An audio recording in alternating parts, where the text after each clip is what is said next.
Is that where you want him? Is it visible enough? I mean, I think so. I think he's pretty visible. Okay. Do you think he's visible? I can't see. Or do you want him more visible? Because this is his head and he's looking right into the camera. Okay. This is perfect.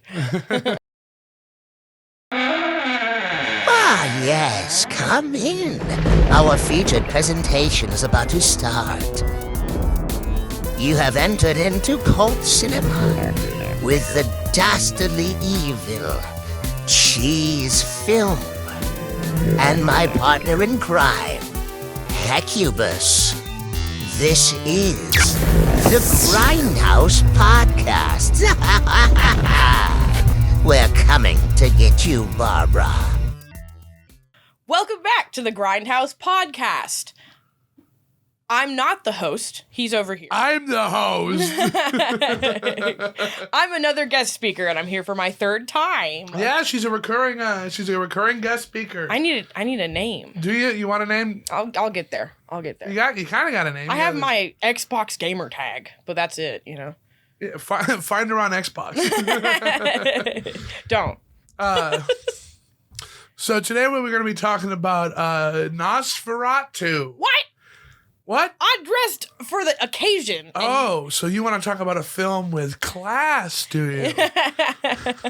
A film that surprised everybody. Well, not everybody. Surprised me, though, with how good it was.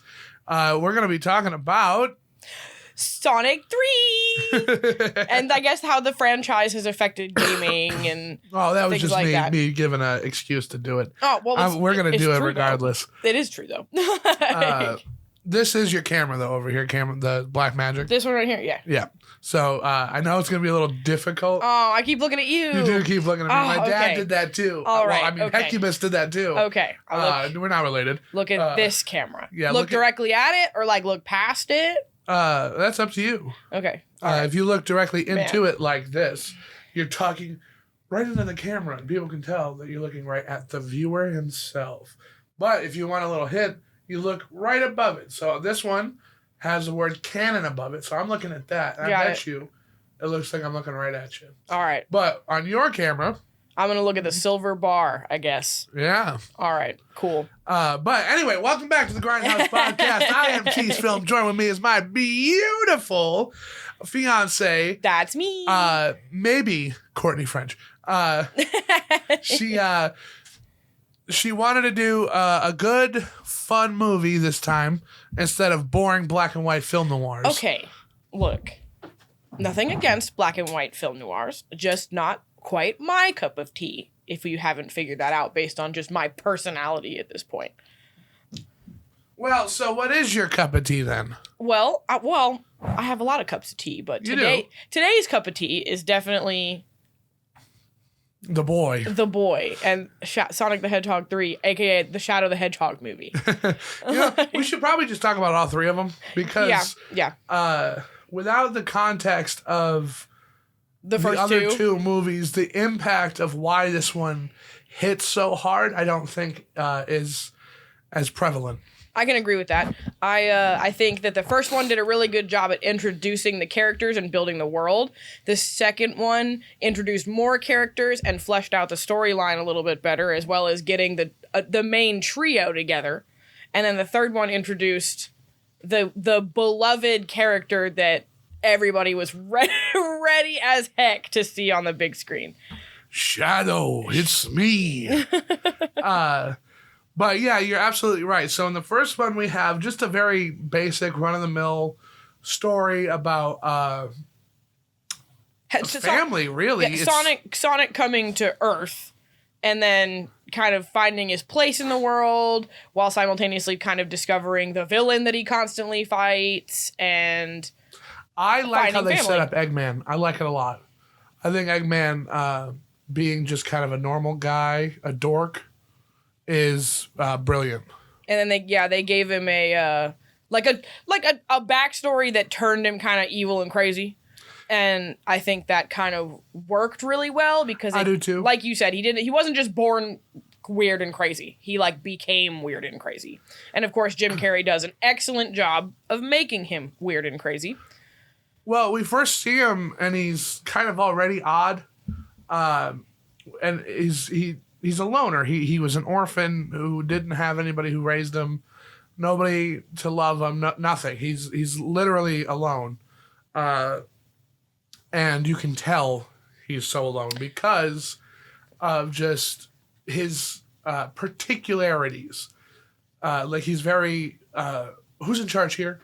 I'm in charge. That whole thing. Mm-hmm. That's Jim Carrey-isms, but that's it's also Robotnik-isms. Right. It gives him a very specific look, a very specific vibe, which is funny because you bring up how he was an orphan, and that seems to be just a giant recurring theme in Sonic. All the Sonic characters have orphans. Like orphanness. They don't have any family or anybody who loves them. They get adopted in. Yeah, they insert the Wachowskis, and the Wachowskis are just like, yep, these are our three horrifyingly alien, could definitely take over the world and like destroy it. Kids. Here are our children. I kind of want to know why they settled on Wachowski. Because it's a funny word, and because in a kid's movie you want something funny to be able to kind of just insert into the conversation, I would imagine. Fair, but like, is that a reference to maybe somebody who worked on the Sonic film? Because there's no other real like reference there. You know, there's no the guy who created it or one of the that's true technical directors on one of the later games. You know, it's all very just kind of original. Yeah. I mean, I could definitely at some point look that up, but I don't know, to be honest. I don't know why they settled on Wachowski. But, like, Sonic Wachowski is hilarious, to be honest. That's his last name. Sonic Tails and Knuckles Wachowski is wild, you know? I think the first one's a pretty sweet story about family and the people who care about you kind of stuff. Mm-hmm, I agree. The second one introduces Tails and Knuckles. Correct. And also plays more into the human aspects of it. Right, making the human characters more human and more likable, which is funny because a lot of people's complaints were the human elements of the Sonic movies. That's one of my complaints. I kind of don't like them. Yeah, a lot of people were like, okay, bring the hedgehogs back. Bring the hedgehogs back. Bring the hedgehogs back. And it's kind of strange to have it focused so split like that on both not Shadow yet, Sonic and his problems, and then the complicated problems of what's his name? Like just regular humans. Donut Lord. Yeah, Donut Lord. Donut Lord, I think, might be an actual character in one of the games. Tom is his name. Tom is his name. Tom. So to balance both of those, I think they do it pretty well. It's just you don't need it. Right. It's kind of it's half a Sonic movie, half a rom-com, and it kind of feels like the rom-com part was unnecessary. Maybe it was an attempt to make it to where like there's a part of the movie that the adults would also enjoy or something, and it didn't quite hit as hard as I feel like it should have. It doesn't, and unfortunately, it doesn't hit in 1, 2, or 3. In my opinion, I think the human stuff is the weakest stuff. Minus the Robotniks and Maria stuff. Man, the Robotniks. Because the Robotnik stuff is human stuff, but it's human stuff that like really hits home on the backstories of everybody, you know, and it really. So I agree with you about specifically like the Wachowskis. Like I like getting to know the Wachowskis. You know what I mean? Like I appreciate. Fun. Yeah, like I appreciate them as characters, but I did feel like I don't remember her name, the Donut Lord's wife. Her like sister, that's kind of the problem is we don't, other than Tom, I forgot his name. I don't know her name. I don't know the sister's name or the husband's name. Right. Well, and that's the thing is that they just it was kind of one of those like they just kind of throw away characters because they're not kind of relevant to the story. Because even in 2, when it was a lot about them, it was actually more about like Sonic and Tails and Knuckles. You know, and Knuckles' redemption arc and how, you know, Ivo Robotnik slowly going insane and just, you know, that whole thing in Sonic 2. So, not to segue, but I think in Sonic 3, they did a great job at like, there's still a human element and we still have human stuff going on, but we're going to focus on these hedgehogs because we know that's what the people want. Absolutely. And I think Sonic 3 does it the best. Because they do still have Tom and Tom's wife, but... What is her name? They are side characters. They're not the main focus, and they help out Maddie. Team Sonic in defeating the Team Robotnik. Maddie Wachowski. Maddie Wachowski, that's her name? That's her name, yes. Well, good. Maddie and Tom. But even in Sonic 3, you can tell they didn't know what to do with them because there's a whole segment of it where they're like kind of sneaking in and learning how to make puppets because they were bored. Well, it shows that I think was important, and that showed that Sonic, Tails, and Knuckles gave them a revived sense of adventure in life, right? Because them not being there and them doing their own things showed that Tom and Maddie were bored out of their gourds. You know, yes, it was dumb, you know what I mean? But, like, again, I would say most of the human elements of the Sonic movies are kind of just dumb. But, like, it's also fun to have them thrown in there to give it make it a little more human. To me, it just kind of felt like you ran out of stuff for them to do, and you were kind of fishing for it, and even it got to the point where not knowing what to do with them ended up being what to do with them. And to me, that's... it's kind of like an Ouroboros. You can just get rid of it. Yeah, I can agree with that. It's not essential that it's in there because, like, obviously they could just come back to Tom and Maddie's house whenever and they're going to be there. Exactly. But, I don't know. I think it's also fun to have the characters all have their, like, little parts, I guess. Yeah. But yeah. I think what helped a lot, too, is that you have... The human element gets made up for because you have... Robotnik and Agent Stone's like doomed relationship. And I think that's great. I think Agent Stone is one of the best additions in terms of characters ever. Is he not based on anybody? No. I thought he might be based on like... No, they added him. Yeah, but he could be like he's the parallel character to like Omega. So no, because or Rouge the Bat. The closest I think that he comes is there's two in the comics and in some of the games there's two robots that hang out with Robotnik that are like his little servants. That's the closest I would consider Agent Stone to be. Isn't one of those Omega? No. Omega. No, Omega. Omega is in it. Okay, we're getting off track. Okay. All right, yeah, we're getting off track. There's a lot of Sonic lore. I could go through Sonic lore for the rest of my life. And the movies appreciate it, and that is appreciated. Right, and I think so. Agent Stone is a great addition.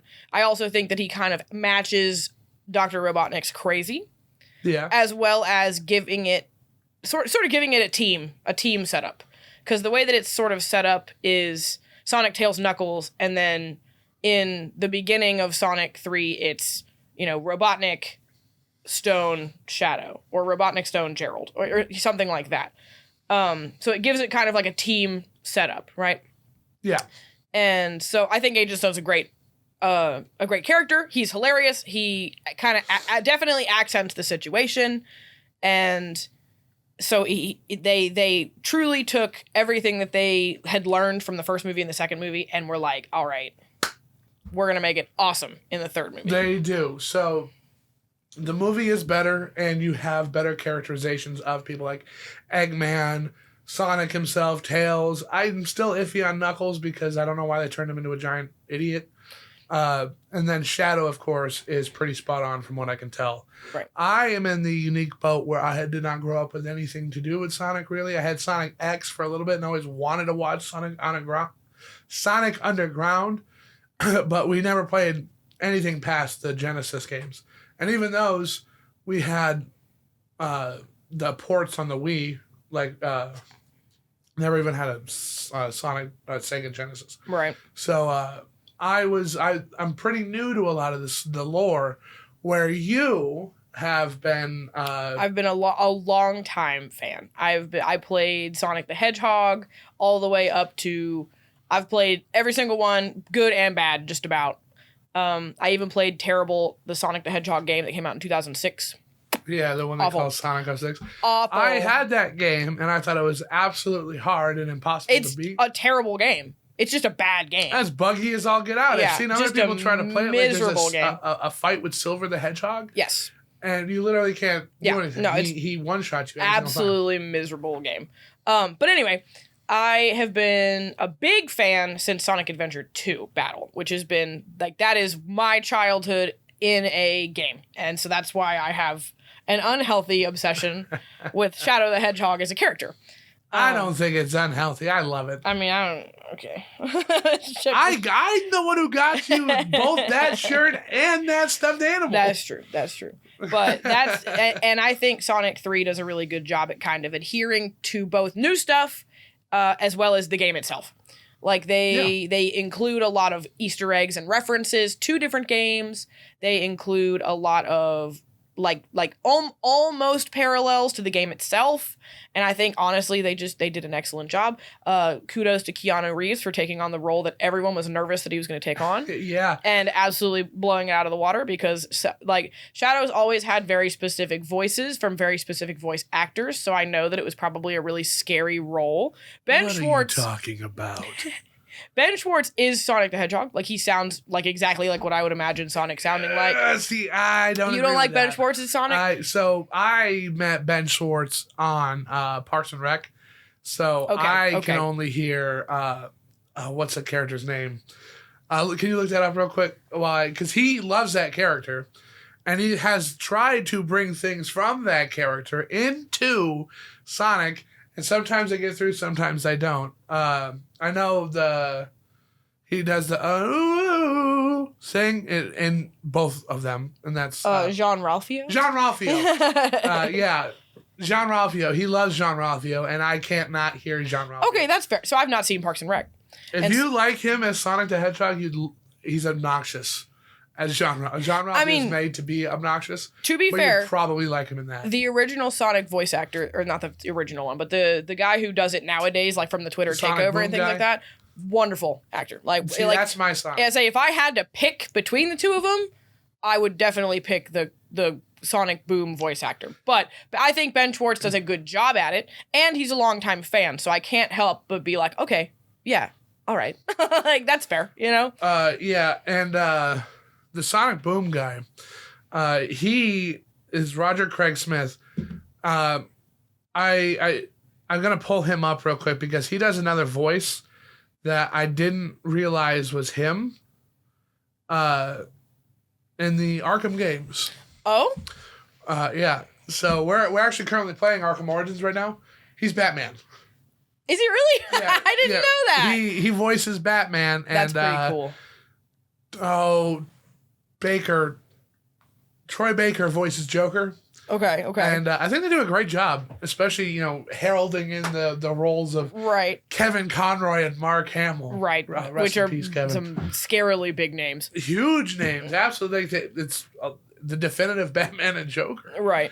But I personally think that Roger Craig Smith's voice for Sonic is the ideal voice for me. Okay, I think that sells the Sonic to me. I think Ben Schwartz does a good job, and I couldn't see Roger Craig Smith's voice in these Sonic movies. Right. But I think Roger Craig Smith, and maybe this is a hot take, I think he does a really good, like, slightly more grown-up Sonic. I think that's why I like Ben Schwartz's Sonic, is because in my head, Sonic's like a kid. Yeah. He's 13? Like, yeah, he's like 12, 13 in my head. So, like, I imagine him as just kind of like a kid. And so Ben Schwartz, I feel like, does a really good job at him being a kid. Same thing with Tails' voice. Is an actress? Or actor. I believe she's I believe it's a woman. Yeah, I believe she's an actress. But then you have Keanu Reeves as Shadow and Idris Elba as Knuckles. Yeah, I think Idris Elba does Knuckles. I think that's something they should carry over into the games, because Idris Elba does a good Knuckles. Yeah, Idris Elba does a great Knuckles, and he's hilarious, and I just love it. And I know you brought up him being kind of dumb. I don't really know what made Knuckles dumb over time. I think it really kind of hit the fan in Sonic Boom, where they just, like, dumbed him down real bad. Because, like, in Sonic Adventure 2, he's smart as heck. In Sonic Adventure, in most of the games, he's really smart. He's, like, a detective. He's got a sick hat, which I know is an Easter egg in the Knuckles show. And is it? 100%. And Did they give him the? They gave him a sick hat. The cool cowboy hat. But he just kind of progressively got a little dumber. So these movies, I think, kind of as a little bit of comedic relief, as well as just not 3 quote unquote smart characters. They got to have like the speed, the brains, the brawn, right? So they made Knuckles really strong, but kind of dumb. Her name is Colleen, by the way. Colleen. I cannot pronounce his last name. I will butcher it. That's fine. So Colleen, Tails' voice actress. It's like Sean Ghazi. Mm-hmm. Maybe that is it. Maybe that is it. I don't know. But she does great. I love her as Tails. That is Tails to me. Right. I don't think Tails could change. Got her. Yeah. Tails should never change. But I do want us to take some time to talk about Jim Carrey as Eggman. Eggmans. As the Eggman Plural. in this. Eggman. I think it's a missed opportunity not to have either Jim Cummings as Grandpa or the other guy who plays him in Sonic Boom and everything else. Only because then you would have somebody who also knows the Eggman character playing somebody who knows the Eggman character. Right. I think that's a little bit of a missed opportunity. But I think Jim Carrey really isn't being obnoxious or Jim Carrey-esque. He's there's 2 of them, and he's a silly, goofy villain guy, so it could get unbearable because Jim Carrey can be unbearable. Yeah, if they're way too Jim Carrey-ish characters. I think he had... But they're not. They're so different, and I'm glad to see him have that range still. It's impressive, and I honestly, I commend him for it because Gerald Robotnik and Ivo Robotnik act insanely different. Right. You can tell that they're played, 2 characters in a movie played by the same actor. Played by the same actor. But also, they don't feel like that. Right. They also, they have their witty banter, right? Like when they first meet each other or see each other again and they first get to know each other. Of course, they have their witty banter and their silly scene where they're like having a grandfather, grandson day out and stuff like that. So they're having their witty, they have their witty Jim Carrey moment, but then it's remembered that Gerald is not a good person. Gerald, and I like how they do this in this game. I don't know about the Sonic Adventure games or anything like that, but Gerald in this movie, Maria's not getting sick. Maria's just a normal girl and Shadow came to Earth and they don't really know what to do with him. Right. So they're experimenting on him kind of consensually. He doesn't put up a fight. He also doesn't really know what's He going has on. free range of the entire place. Gerald wants Maria there. He's a very open and friendly guy. And then something happens where Gunn, we're given the, the execution to shut down everything down there. And Gerald wanted to escape with his basically newfound grandson and his granddaughter, and they didn't want him to leave. They're kids. So an accident happens, and this is an explosion. They don't, She doesn't get gunned down like she gets gunned down in Sonic Adventure 2. And much to either your dismay or pleasure, it's done a little bit more tastefully in this movie. Heavily implied in Sonic Adventure 2 that she just gets shot. But also, Gerald Robotnik also is chained to a chair in Sonic Adventure 2. He's not in a prison cell going crazy and writing stuff on the walls, but he's kind of in front of a firing squad, about to die. The entire time? For all the... So you don't ever see him in person. You only ever see him on screens. And a lot of them, and I think all of them actually, he's pretty much just an image in front of a wall chained to a chair. So getting the chance to kind of get to know him as a person and understand where the rage came from is a pretty cool addition in the movie. Yeah, because it also feels justified. You could understand, because he blows it out of proportion. He Thanos is it? Where it's all right, guy, right. You dial it down a notch. I'm going to destroy all of humanity, including myself, because Maria got blown up. Yeah. I mean, they took everything from me, so I'm going to take everything from them. Right. Then, honestly, that is, in my opinion, one of the best kind of villains is the one who has already lost everything and has nothing left to lose. Right. I agree. it's threatening. It's imposing. And even he tells it to his grandson, Ivo, and he's like, You're no we're going to blow everything up. Everything within like a 20,000 mile radius from the Earth, including us, gone. And Ivo's like, what? Yeah, like Ivo, who 100% was on board until this moment. Until this moment. Is like, we're not ruling Earth? No. We could rule them like God. We're blowing it up. He doesn't want to. Robotnik doesn't want to. The thing he was living for was taken away from him. And then he was locked up for 50 years. So, like, this world is nothing to him. It means nothing to him. He had 4 concrete walls for 50 years until he could barter his way out with a death ray that they took from him and built.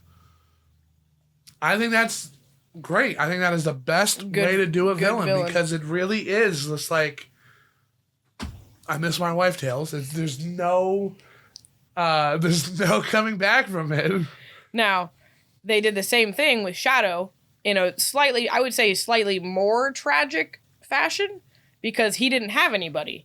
And you said he only had Maria because even though you said, you know, his newfound grandson, like he never viewed him that way. There's no evidence to suggest other than Gerald trying to get him out of that compound. There's nothing to suggest those two like each other. Right. Well, he used him. He's a tool.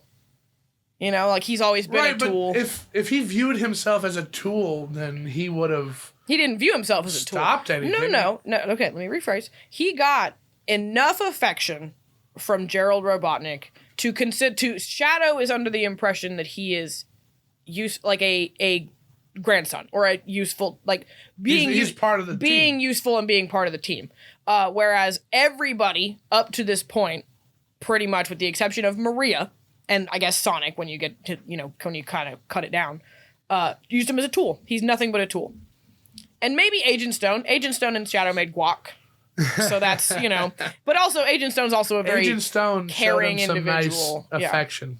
Yeah. It wouldn't surprise me. I don't think Shadow would ever move in with the Wachowskis, but I think he might move in with Agent Stone. Well, so there's a theory that because Jim Carrey is saying that he's retiring, and he will come back to these if there's a good enough script. Right. And which is something I do want to touch on later.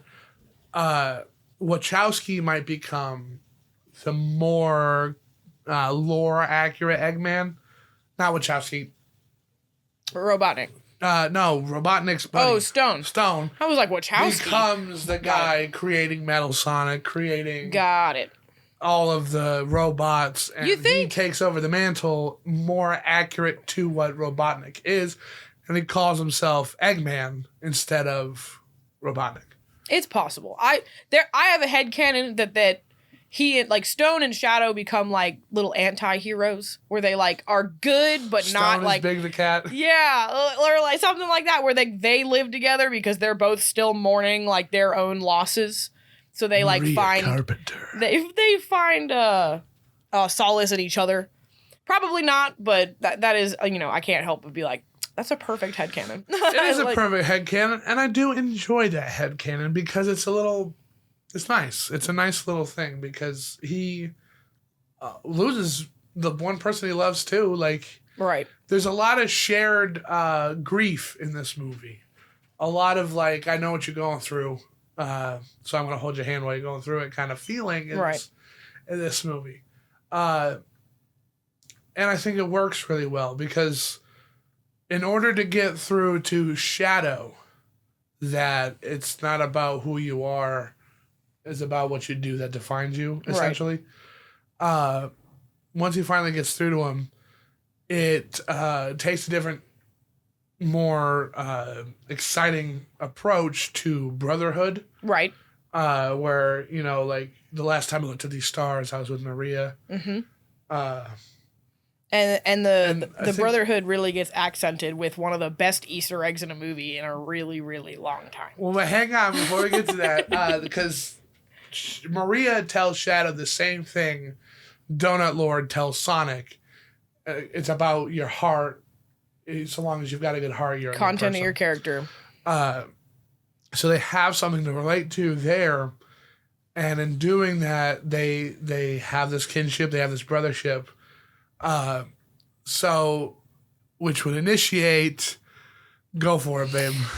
The Live and Learn song in Live and learn. They all get supersonic and super shadowed, and they get Live and Learn, which is wonderful. And it's one of the best, like genuinely one of the best Easter eggs. Where like it's cool if you have not played the game, but if you've played the game, you're like levitating out of your seat. It's so cool.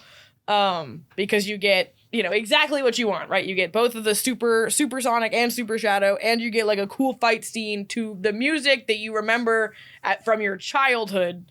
Just awesome. So much fun. And it's the CG is great. The how the fight goes as well, choreographed. I would say choreographed. It's all computer generated, right. so but it's really but animated, designed. Well. How it's designed, how they storyboarded it out, is really well done. It's engaging. It's exciting, and it keeps you going. It's like right. And it's wonderful. And they have Space Colony Arc, and they shoot part of the moon, and Gerald's plan almost goes perfectly, but it doesn't, and then he dies in a shockingly comedic way. Well, pun fully intended. Ivo and Gerald have like a bug fight where they have this nanotech that makes them kind of insect-like. Interrupting you. Ivo Robotnik's suit that Gerald gives him is like lore accurate Sonic Adventure 2 suit. It's that game. Perfect suit. It's gorgeous. And yes, it has nanotechnology, but just, that suit is so good. So Gerald basically beats Ivo, and then kind of throws him away, like, whatever, go away from me. Well, he's going to shatter the dome underneath them and send him into space. That's what it was. And Sonic or Tail, one of them comes up, or Shadow, I don't remember who it was, saves Eggman. Yes. And Eggman kills Robotnik. Gerald Robotnik. Because they're both Robotnik. I'm going to call Eggman young Jim Carrey, okay. Robotnik old Got Jim it. Carrey. Okay, bet. So Eggman kills Robotnik by zapping him with the quill that they both are licking and getting with. Yeah. Yes. Which is something that was set up in the first one and carries over until this one. Part of the crazy, I think, is from that as well. Well, so people, because Gerald's old, and they say it's because he was sucking on that quill for so long. The one quill, too, because Shadow was in stasis. Chaos energy. Yeah. So yeah, he gets zapped. Continue. Just out of existence. Very, what is it? Anticlimactic. Yeah, has been Hotel Serpentious ending. Snap out of existence. Like this. So he's flying into this vortex of chaos energy, and then he's like, that was it. So I did a cut on the camera. Oh, okay. I was gone. He's just like that. There's toast. There's a tiny sizzling noise, and he's gone. So it was very jarring. Again, in Sonic Adventure 2, we're pretty sure he died by firing squad, so I'm glad they chilled that out a little bit. But it just the perfect, really fun ending, really fun. It's just a really good ending for kids, as well as just kind of an ending for because it's also not completely done. Ending. They set it up for a fourth movie. Well, not even that. No, ending Gerald didn't stop the problem. Oh, yeah, no. You know what I mean? It was already going, so they still there was still stakes, I guess is what I'm trying to say. Eggman had to sacrifice himself. Right, to end the situation. So Eggman and Shadow did what they needed to do. And, good old red herring of Shadow also passing and things like that. And getting home and... And people pointed out that the monologue Eggman gives the stone is Jim Carrey talking to us. His final acting job. Yeah, this is it. This is... I mean, he might come back, but as far as we know... That's it. That's it. And, you might be asking, why? why does Jim Carrey come back for Sonic 4? And I think he does it to recapture those feelings like I felt, you felt when we were kids with Jim Carrey movies. Like, he's not doing it for him. He's not really doing it for the paycheck. He's doing it because he's doing it like next generation gets to look at a character and get joy and happiness from it. And it's doing it for the kids. Yeah. It's literally a love letter to us as Jim Carrey fans, not even just Sonic fans. It's just us who are fans of him. Right. I can agree with that. But yeah, as of right now, there is a chance that was his farewell to acting. And just he and Shadow sacrifice themselves. The space colony blows up and everybody gets back to Earth more or less safely, kind of. They all kind of fall to Earth. It's a little scary. And then Shadow's gone, Ivo Robotnik's gone, Gerald Robotnik's gone. So it kind of peace has been restored to Earth for everybody but Agent Stone, who is heartbroken. Right, which is why people say that he's going to become the next villain. Right, which I mean, I could see that, but also he was never.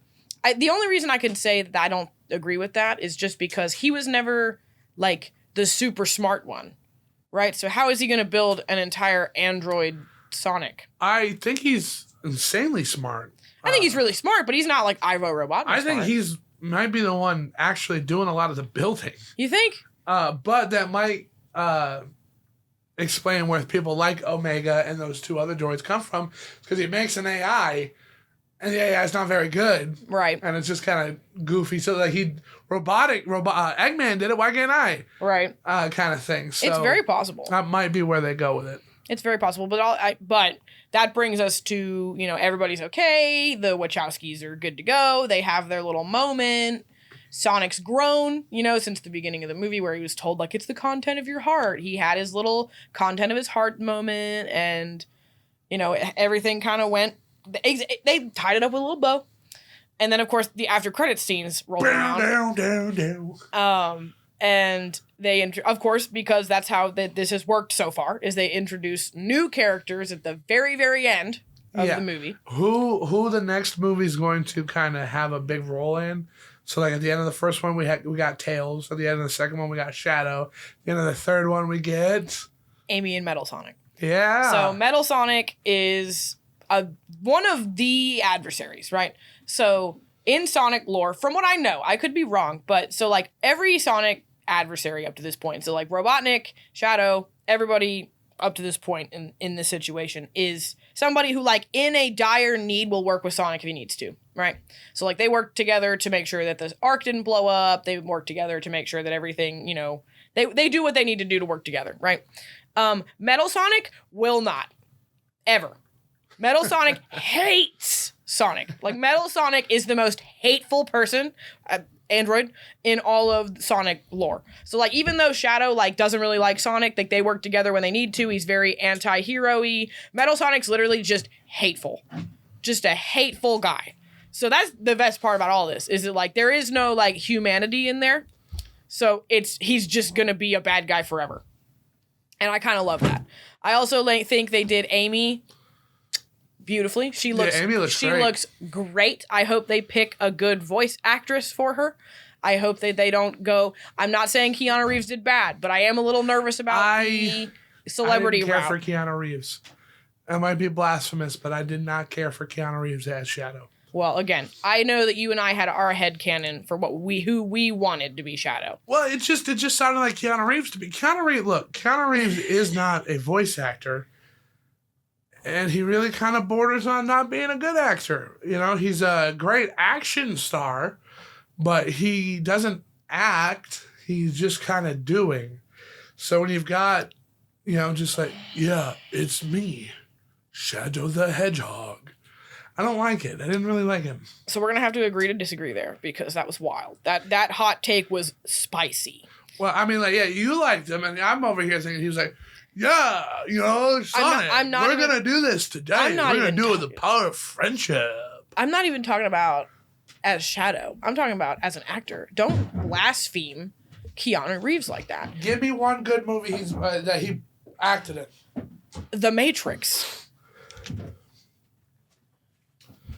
You're gonna tell me that his acting was the best part of his performance in that?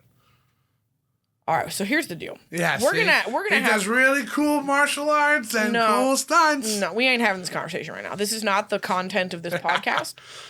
You and I can have a 30-minute long why Keanu Reeves is awesome and you're wrong debate later. Oh, happily. Please change my mind. Show me sometime where he's got some good performances, and I will concede. I can't believe you. Oh my God, you're sleeping on the couch tonight. You're sleeping on the couch tonight. But I think he did him justice. I think everything worked out. So I hope they pick a good voice actress for Amy. There's a part of me that doesn't want it to be like, oh, we just picked a celebrity because it's convenient and because it'll bring people there. Because it's easy. Like, I kind of wish that they would just pick, like, an Amy voice actress. She has plenty that are all really good, and they do a great job. They should have got...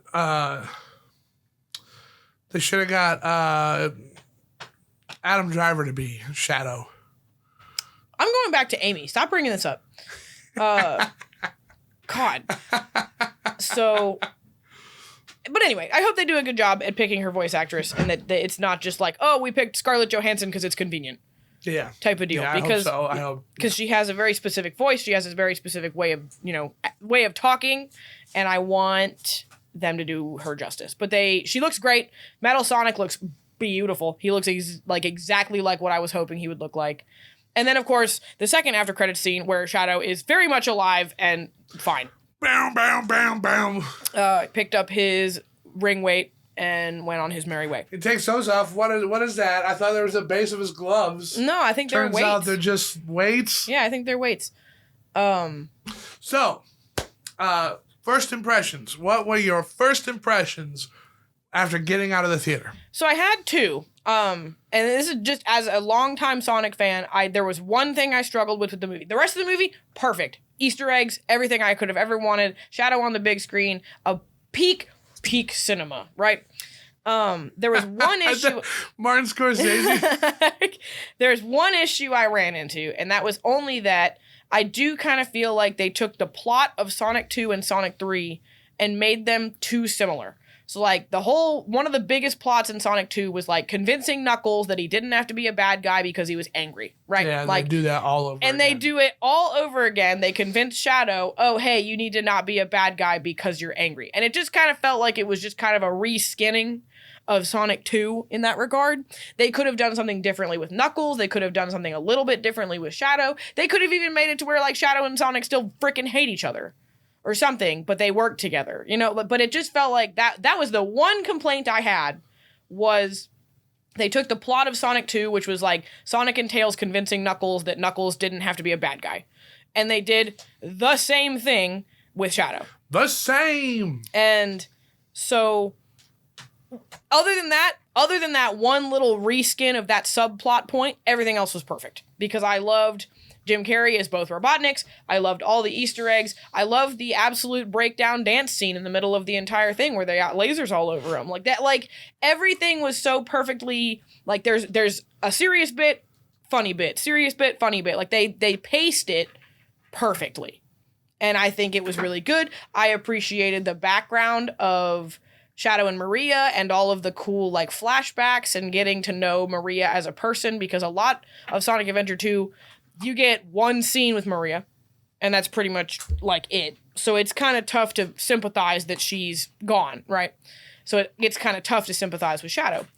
But getting to know Maria and getting to see what their dynamic was and how much they cared about each other and how important she was to him makes it all the more tragic that she died, and that they basically, he discovered what death was and was put into stasis immediately. Yeah. Basically, because he was also a kid. He was also a child, and they, instead of, killing him or instead of, sending him somewhere, they literally put him in stasis and just left him there for 50 years. For no real reason. Other than that, they just didn't know what to do with him. So Gunn, in general, is a garbage company. Because he was a product. Garbage company. But that was my first impression. My first impression is literally, I loved every single thing about that movie, with the exception of maybe the reskinning of that one subplot point. So, if you were to rate this movie on a scale of thumbs down, thumbs to the sideways, thumbs up and 2 thumbs up, how would you rate it? 4 thumbs up. I love that I come back over to that, and that's what I saw. 4 whole thumbs up because I loved it. You know what? I would say 3 thumbs up and then like a thumbs medium for that one subplot point. That's it. That's what I got. I would also give it 2 thumbs up. I think this movie is fantastic. I had a great time, even with all my problems with it. I think it was still great. It's a fun movie. You know, it's not necessarily like a lot of it's meant to be Easter eggs and fun, not necessarily. You know, it's got to be, you know, really specific cinematic themes. You know, like we wanted to have fun. We want kids to like it. We want adults to like it. We're including Easter eggs. It's a fun movie. I agree. Earlier you said you had a whole bunch of fun facts. Would you like to run through some fun facts? So Sonic 3 is where Knuckles came up with his new catchphrase that has not existed before, and it's knuckle up, which I think is pretty funny.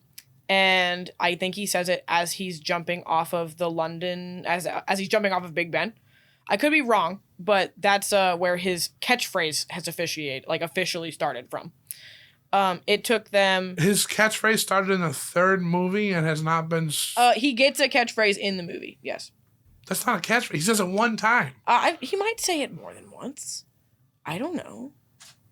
But that's one of the fun facts that I read. And then one of the other fun facts I read, it took them a year to get Shadow right.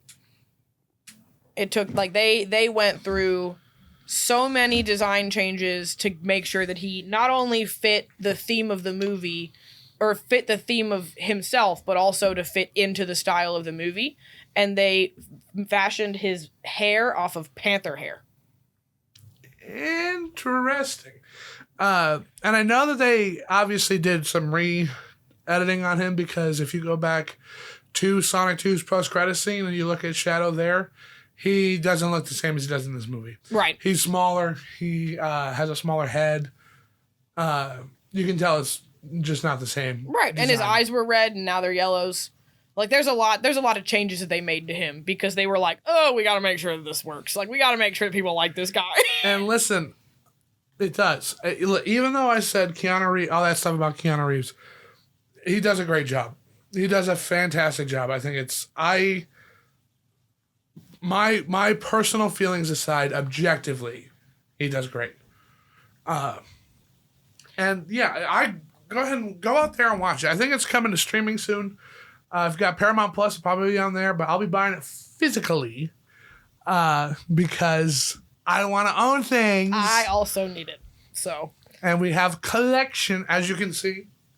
Yes. Collections of things, and I want that to be part of my collection because it's great. All right, my last fun fact is the mech suit in this one was so big. It was so much towering over anything seen in the first 2 films, and it literally took nearly half of the CGI budget. Just his mech. Just Dr. Robotnik's mech. I think it's the crab. The crab? I think it the might... crab? The Eggman robot was bigger than that crab was. Maybe it was the Eggman robot. One of his mechs, I guess, ate up nearly half the CGI budget of the 3rd movie. The crab. I think that's all I've got left to say on this topic. I gave it its thumbs up, so I'm good. Alrighty. So, as you'll notice, Mr. Hecubus and Randy were not here today. They will be back next week. Unlike a lot of other people, we do record these basically the day of. So, that's and we got snowed in. That's why our schedule is always kind of floppy. But yes, we are here in Knoxville, Tennessee, and we got snowed in. So I live where the studio is, and so does my gorgeous fiance. That's me. So we took it upon ourselves to just make a nice little in-between episode. This will come out next week. And next week, the crew will be back filming a movie that you will see then the following week. So stay tuned, stay fresh. Check us out on all the platforms. We're on YouTube. We just hit 500 subscribers, by the way, which is congratulations. Awesome. It's awesome. And thank you, Miss Courtney French. for supporting me so hard on that. Anytime. She was a big advocate for 500 before the end of the year, but just past the end of the year. 9 days passed. It's still, I'm counting it. So that was fun. Check us out on Spotify, Apple, iHeartRadio. I really check us out on Apple because I want those analytics to start growing. I think blowing up on Apple would be really awesome. But check us out everywhere. We have merch on the Grindhouse Podcast website. This is the 4th season we are about to hit. In literally a few months, a full year of just consistently doing the show. That's so exciting. It's pretty impressive. At the end of last year, at the Christmas time last year, Hecubus came up to me and he's like, well, we'll do this for the Christmas special. We didn't end up having time to do it. And Courtney and I did the Muppets. And he's like, well, are we doing this next year or are we going to stop? And I was like, why would we stop? We're basically doing this for us. We want you to be a part of it. So, why would we stop? We're enjoying what we do. We love talking about movies. We love watching movies. She, my beautiful, and fantastic, creative and smart fiance, and I watched this movie last night that we almost did today, called Killer Tattooist, also known as Skinned. Oh my God, what a bad movie! We just like watching stuff. If you want to see us do it, let me know. If you want to see us talking about that movie, let us know. It came out in 2020, by the way. I didn't know that. I'll finish it because I fell asleep. It's a British horror movie. And I stand by that. I think it was somebody's college project. But we love watching movies. We love talking about movies. So we're going to be here forever. I, of course, am CheeseFilm. And I'm Miss French Tattoos. And you can find her where? Archangel Custom Ink in Knoxville, Tennessee. Oh, yeah. She does great work. If you've ever noticed the great and powerful CheeseFilm's tattoos, she has done those. She's amazingly talented. She has a shadow tattoo. Oh, I do. Just to really sell the point here. I don't know how to show it well. Right there. That's guy. We can see him there. Underneath the Minecraft bee and the little plant guy from Zelda. But this is the Grindhouse Podcast. Be cool. Stay wild.